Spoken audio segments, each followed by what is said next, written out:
Chapter 38. When the time arrives for each individual to make the decision as to whether these messages are in fact guidance indicating what their mission in this life may be on this planet at this time, a resonance with this greater objective will fill the void that has been felt within. Recognized or not, until each identifies what their particular dominant purpose is, there is a need to search and find it. This leads to physical changes in location, career changes, and frequent visitations to various churches as well as other community and athletic endeavors. Oftentimes it necessitates fervent participation within a focus that does not satisfy the need in hopes that more of the same will eventually be fulfilling. Mankind has been denied the understanding of how to commune with the greater aspects of that part of him, herself that has placed their awareness into this life experience. This aspect is alluded to in religious literature but with little meaningful guidance. Meditation is taught, but the overload of media input along with the stressful lifestyle of modern life seldom allows most to reach a point at which the mind is able to free itself to reach the quiet point required to commune with the focusing aspect. It is as though the brain cells are stimulated to an operating mode that cannot slow down to a resting point of awareness. In this state of stimulation, the thought processes do not function normally. The thoughts are not comprehended and considered and are instead, simply processed through. This then accounts for what is often referred to as the dumbing down of the modern-day mind. This frantic mode is further pictured in lifestyles that reflect constant busyness through hurrying from one task to another. Relaxation is musical noise, TV, movies, or videos. Sleep is induced with alcohol, sex, drugs, or late-night eating resulting in exhaustion of the body's functions. Simple quiet time such as sitting to observe a sunset and contemplating the joy of being alive, of counting one's multitude of blessings is seldom done, even by the older members of the current culture. The learned busyness is continued until disease or infirmity demands a slowdown. The point to be made here is that those who choose to participate in this focus of intention to create a new paradigm of experience must realign their priorities. In order to create something new, a separation from the attachments to the old must be eventually made.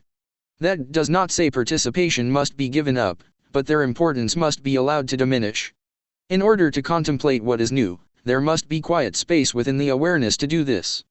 Priorities must change to allow for slowing down the participation in meaningless endeavors and a greater peace sought through choice. Quietness must be redefined from boredom to peacefulness. Seeking peace in proximity to urban noise, airwaves filled with unseen but very present vibrations and living amid crowded visual surroundings is challenging. Artificial light inhibits the ability to observe and enjoy the evening twilight and the view of the star-filled heavens. What countryside is close by is also filled with exterior lights. Work schedules continue day and night. The planet itself has extensive areas of constant activity that further exhausts the wholeness of the global entirety.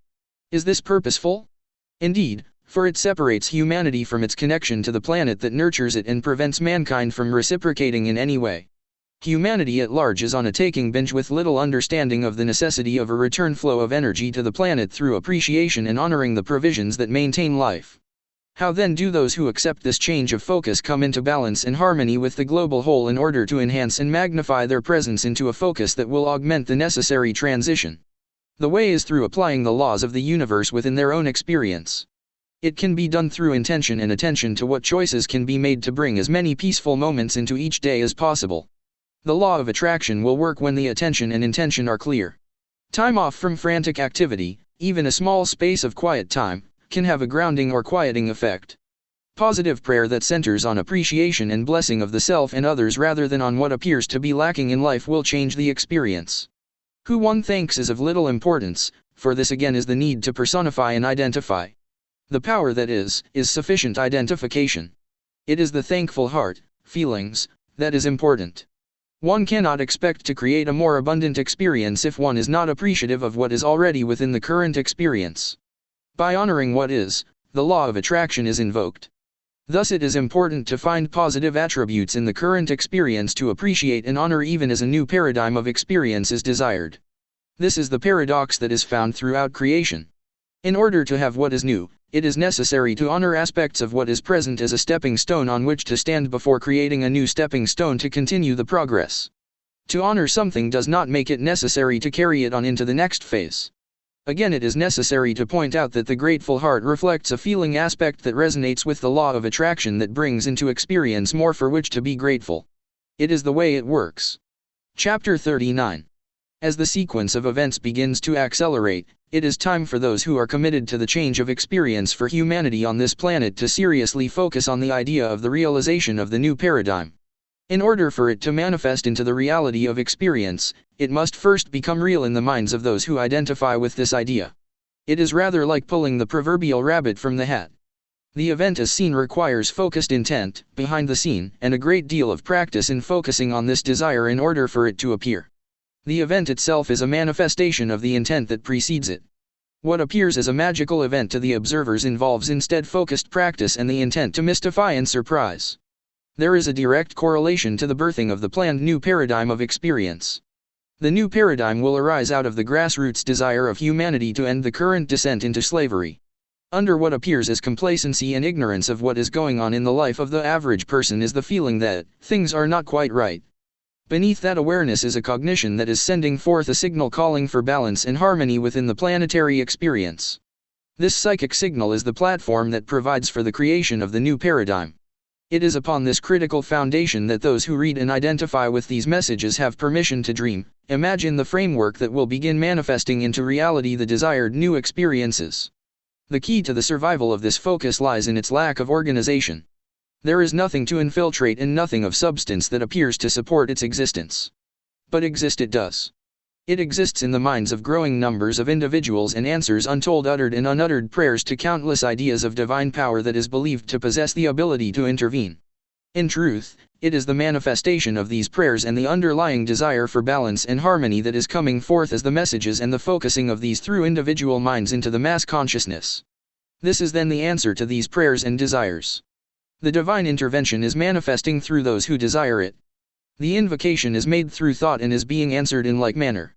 Since thought is the impetus for all creation, the invocation and the answer are in the most powerful and yet subtle form. It is also the most defensible when it is firmly held and emotionally powered.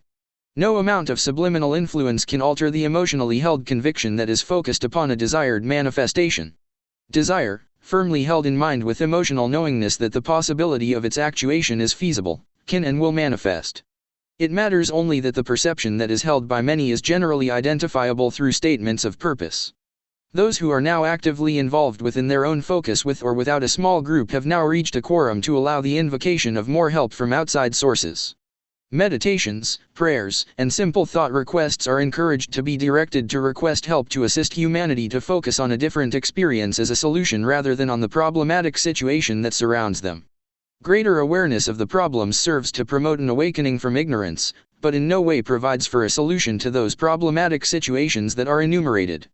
Indeed, that which is hidden behind the problems and that invokes them is organized with intentions that are deeper and darker than can possibly be ascertained from the currently known situations.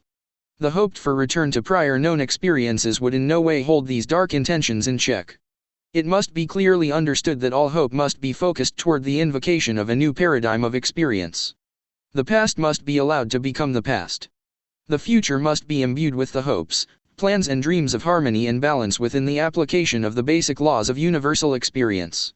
It is the shift into this tried and true method of manifestation that will provide the solution to mankind's dilemma. It is through focus on what is unknown and yet to be discovered that the present is let go to become the past and that which the future can offer is discovered. What is unknown conjures up either excitement or fear.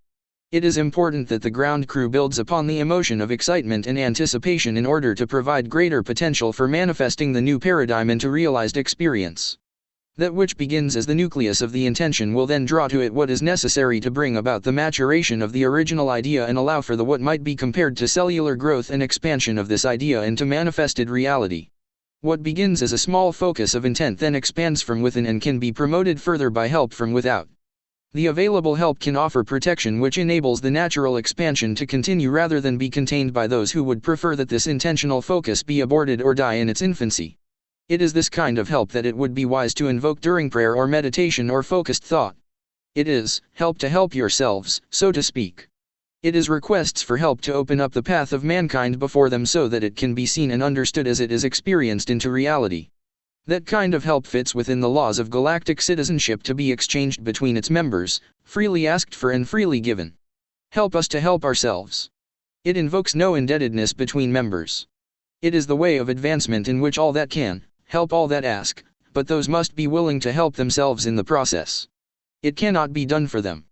The means of help is left to the helpers, for often generally worded requests for help are filled from a greater understanding that brings forth results undreamed of by those requesting it. Greater thought thinking is always available to answer requests formatted within the basic universal laws.